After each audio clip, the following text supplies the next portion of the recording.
Halo semuanya, perkenalkan saya adalah Sandiatama Francis Nugraha, seorang mahasiswa Teknik Informatika ITS tahun 2021. Kali ini saya akan menjelaskan kepada kalian semua tentang kasus korupsi dan pencegahannya. Apa sih korupsi itu? Menurut KBBI, korupsi adalah suatu penyelewengan atau penyalahgunaan uang negara atau perusahaan dan sebagainya untuk keuntungan pribadi atau orang lain.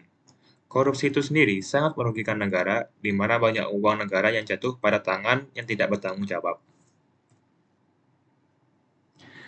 Lantas, apa sih kasus-kasus korupsi yang ada di Indonesia? Yang pertama, ada kasus Asabri. Kasus korupsi ini terjadi di dalam Badan Usaha Negara, yakni PT Asuransi Angkatan Bersenjata Indonesia atau Asabri. Kasus ini menyebabkan kerugian hingga 22,7 triliun rupiah dan 7 orang terdakwa. Para terdakwa divonis hukum 10-20 tahun penjara dan denda hingga 5 miliar rupiah. Yang kedua, ada kasus Jiwasraya. Kasus korupsi ini terjadi di dalam Badan Asuransi Negara, yakni PT Asuransi Jiwasraya, yang menelan kerugian hingga 16,8 triliun rupiah. Adapun terdapat 6 terdakwa yang tertangkap, salah satunya adalah Direktur Utama PT Jiwasraya, yakni Hari Prasetyo. Yang ketiga, ada kasus Bank Senturi. Kasus korupsi ini terjadi pada tahun 2014, di mana BPK, sebuah badan pemeriksa keuangan negara, melaporkan kerugian negara hingga mencapai 6,76 triliun rupiah. Terdakwa tak lain adalah Budi Mulya yang sebagai Deputi Gubernur Bank Indonesia dan divonis 10 tahun penjara. Yang keempat, ada kasus bansos COVID-19. Kasus korupsi ini terjadi pada tahun 2020, di mana pemerintah memberikan bantuan sosial atau bansos kepada masyarakat kecil.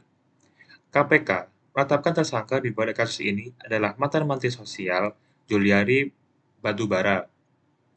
Adapun yang dikorupsi adalah bantuan berupa paket sembako yang memiliki total nilai hingga 17 miliar rupiah. Lantas, apa saja sih langkah-langkah pencegahan korupsi sebagai seorang mahasiswa?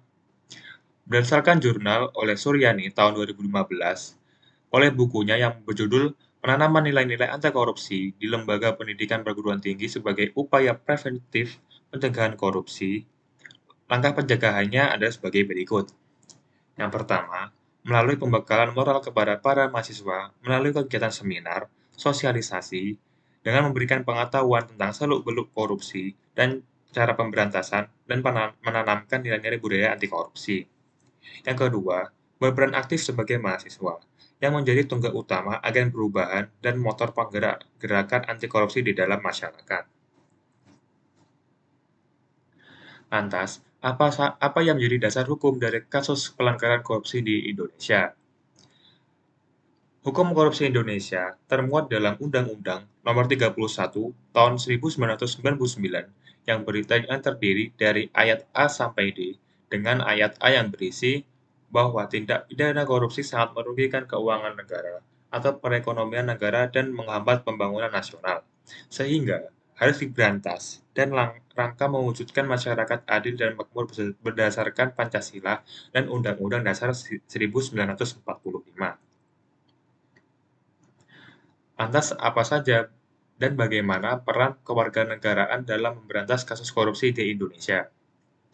Pendidikan kewarganegaraan sendiri sangat membantu dalam mengenalkan fungsi-fungsi hukum kepada para peserta didik agar memiliki kesadaran hukum yang tinggi. Selain itu, memberitahu tentang arti hak dan kewajiban serta kepatuhan terhadap hukum.